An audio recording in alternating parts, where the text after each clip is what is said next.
Good morning, good morning, good morning. I hope you're having an awesome day. This is Danielle and Tara with ND Out Loud and ND Hive, and we're talking as a therapist and coach.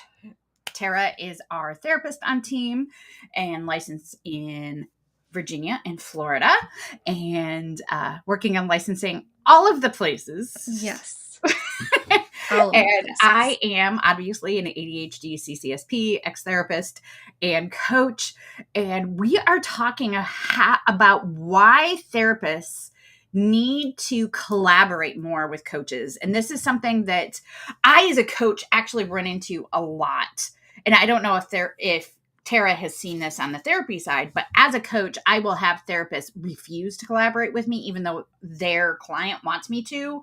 I've had therapists refuse to work with a coach because you don't know anything and you obviously aren't a professional and can't help. I've had been called some pretty nasty names like I'm an idiot, things like that.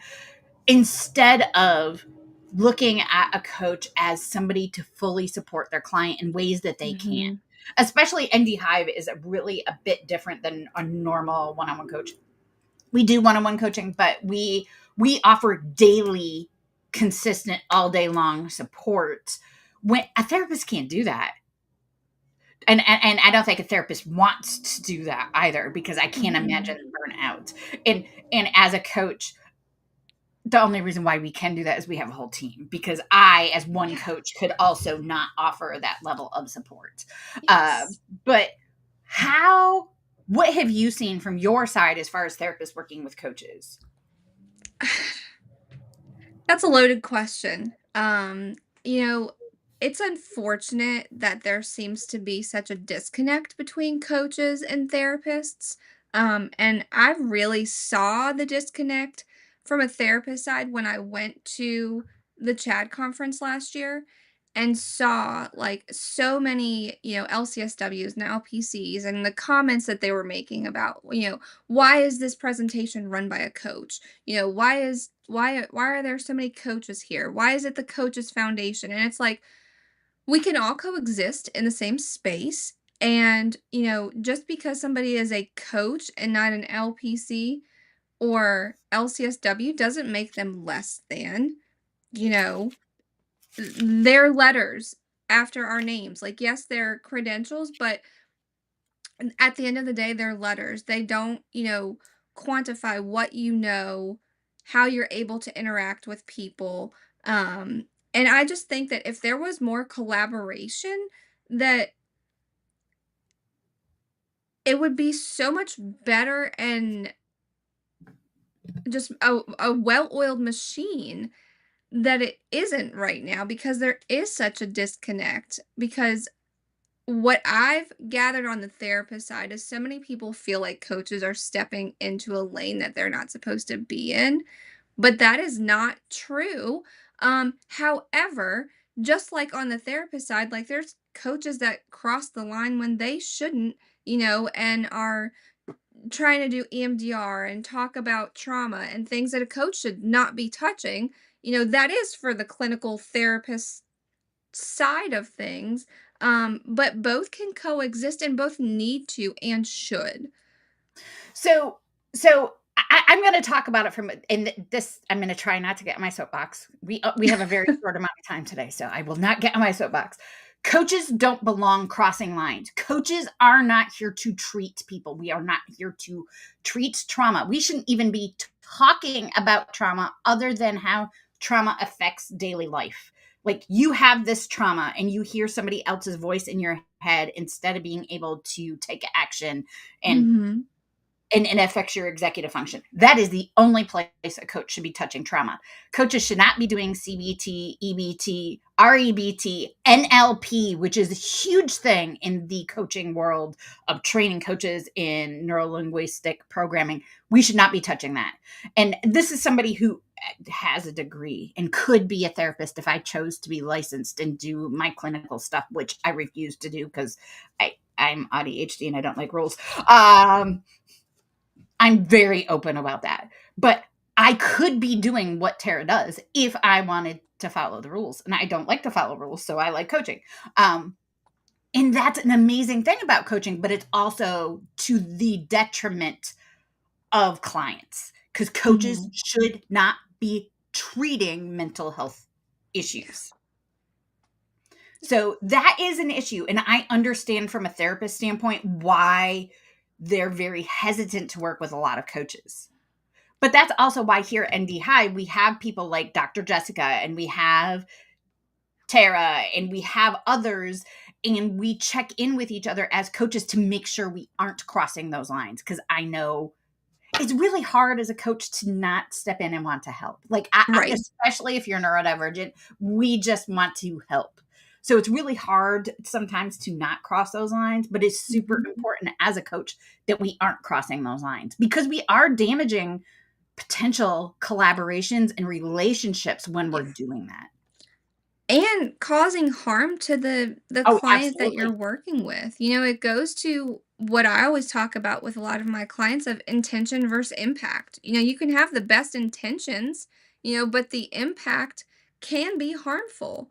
And I remember at the CHAD conference, I don't know if you saw it, but there was a table where it was a university that was doing a survey on coaches, and I had asked them like why they were doing it, and they said, "Well, we have a lot of concern that there's no like accrediting body slash like regulation." And it's like, but that's also kind of the point of coaching.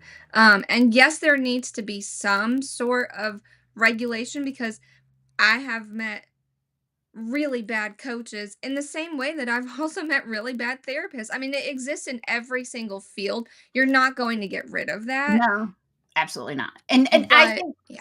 I think what concerns me about the accreditation is currently the accreditation in the coaching industry is the new MLM. It's coaching Yes. coaching coaches, and charging exorbitant amounts of Mhm. money for it. And I also think college charging what they charge is absolutely ridiculous. And don't get me started on that. But Right. but the coaching industry has just become a cash cow Yes. for people who want to change and help and do those things. Mhm. Um, we're going to put that aside. How can therapists and coaches collaborate together? And I love what you and I get to do, and this is why we want to have this conversation. And I have a couple other therapists that I actually collaborate with that are not Mhm. part of Indie High because they have huge practices and things like that, Right. but they refer clients to me constantly, and Mhm. we fill out the forms to allow me as a coach to talk to their therapist and their Mhm. therapist to talk to me, so that we make sure that we're supporting and not crossing lines with one another. Right. I think, having the collaboration of, hey, this is what I'm working on with this client. If this shows up or if this client starts acting this way, or you see this client start, changing behaviors and doing this, encourage them. If you start seeing, more anxiety come out because we're addressing trauma and you see it in their executive functioning, let me know. Things like that I think can be so helpful to the client, and much needed also because, we're on an uphill battle here, and we really, as neurodivergent providers working with neurodivergence, we really need to come together rather than be on two opposite ends, because that's not helpful for anybody. And the person that's really losing is the client. And this is where a coach can help a therapist. And I have, I think, 9 therapists that I work with as a mentor coach. And what does that mean? That means that they're coming to me, hey, I have a client, I need support because I don't fully understand neurodivergence. There isn't Yep. enough training about this. Can you help me? And I have 9 therapists that Yeah. come to me and ask those questions because they do trust. I mean, we've worked together. One of them, I worked with her son, and now she comes to me for her practice. And Mhm. That's where Tara and I actually connected, is she was coming to Yeah. me to help fill in gaps that she didn't have in her training. Coaches and therapists can support each other in a Yes. fantastic way. And there are things that I will go to Jessica about and go to Tara about. And I've had other therapists I've worked with in the past and say, hey, I've got this client and this is the wall I'm hitting with them. and I don't want to cross this line with them because that is into therapy, but they need coaching around this area. Can we work together on this? And can you help me create a plan so that you're doing this with them and I'm doing this with them? Mhm. And I will say in the last year, I have 2 clients I have awesome therapist coach relationships with, and both of those clients need one-on-one coaching anymore or one-on-one therapy anymore because Mhm. that relationship Yeah. helped them grow beyond it. And I think that's something that therapists and coaches forget, is that we're supposed to be working ourselves out of a job. Yeah. Mhm. Yep. Yeah, but it gets lost. It gets lost in the mix, and it's really unfortunate. It's so sad to me that, and I see this on both sides, that therapists as business owners and coaches as business owners are so worried about losing that income that they lose the purpose of what your job is. I want my clients to have to stop working with me. Now, I Yeah. have a 1999 program, a month program that is specifically for those clients that don't need one-on-one coaching, but they need continued support and action taking space. So I have built that in, and honestly, I will tell 90% of clients that if you've been working with a therapist or a coach for a while, just go to the group program because you don't need one-on-one. Mhm. One-on-one should be Yeah. a very temporary thing that you need. Do we all need coaching and support at times? Yeah, but in a group program, you can get that at a very low cost and do all of those things. Yes. Do you need a therapist all the time if you have a lot of trauma? It could take years. I mean, and Yeah. honestly, it can take, Yeah. as somebody who's been in therapy for a very long time because of trauma, Same. Same. 10, 20. I mean, it can take Yeah. 10 years, but Yeah. the job of a therapist is still to be working themselves out of a job. 100%. And I always, mention that to my clients in the very beginning. Like, my goal is for you to not be here anymore and to not feel like you need to come see me anymore. And do I have clients that I've been working with long term? Yes. Is it because there's a lot of trauma? Yes. Is it also because they're neurodivergent and need that consistency, even if it's just once a month, to tell me, like, hey, this is how life is going, so that if something goes wrong, they have that, connection kind of continuing.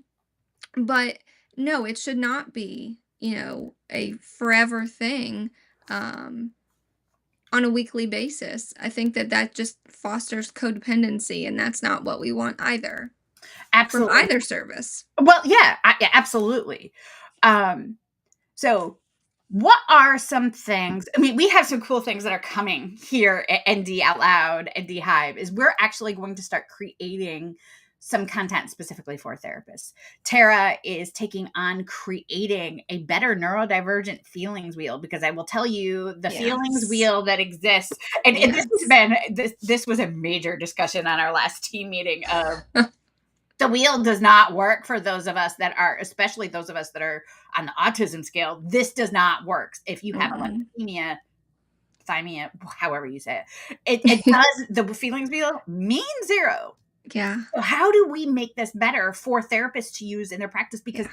I know therapists, and I've talked to so many therapists that are like, the feelings wheel, I cannot get my client to understand this. Hmm. And we're going to be creating other neurodivergent centered trainings, workbooks, templates, protocols, things like that for therapists. Yeah.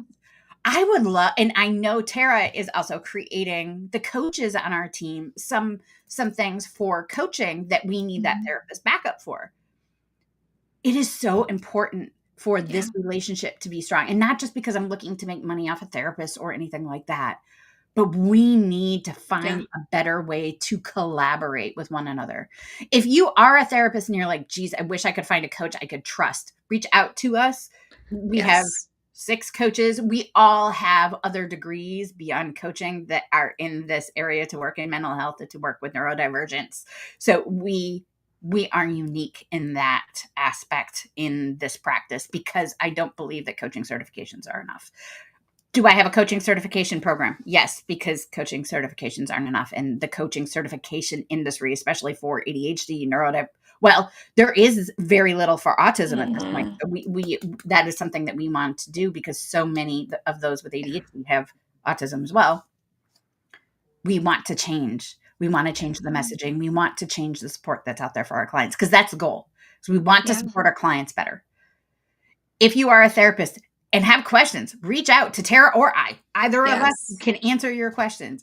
If you are a coach who wants more support and wants to connect with therapists so that you can be creating better support for your clients, reach out to us. We will, even if Tara is not operating in a state that you need her to, we will find you a therapist who is neurodivergent friendly, because unfortunately, there are more people that put neurodivergence and ADHD on their websites than are actually qualified to do so. Yes. Let us know, and we will help you make those connections and find the right collaborations that you need for your practice, whether it's coaching or therapy. Have an amazing day. Reach out to us at Bye. ND Hive. We actually have a deal that kicks off today for ND Hive. We're giving 50% off the first month, so $9.99 for the first month. Oh. And to help you get in, see our training, and start getting support, and find the support they actually need. That's what, like less than 2 cups of coffee worth? It's less than one DoorDash order a month. Right. The cost of DoorDash is getting ridiculous, by the way. But that's another discussion. That is another. Yes. Have an amazing day, everyone. If you have any questions, please let us know.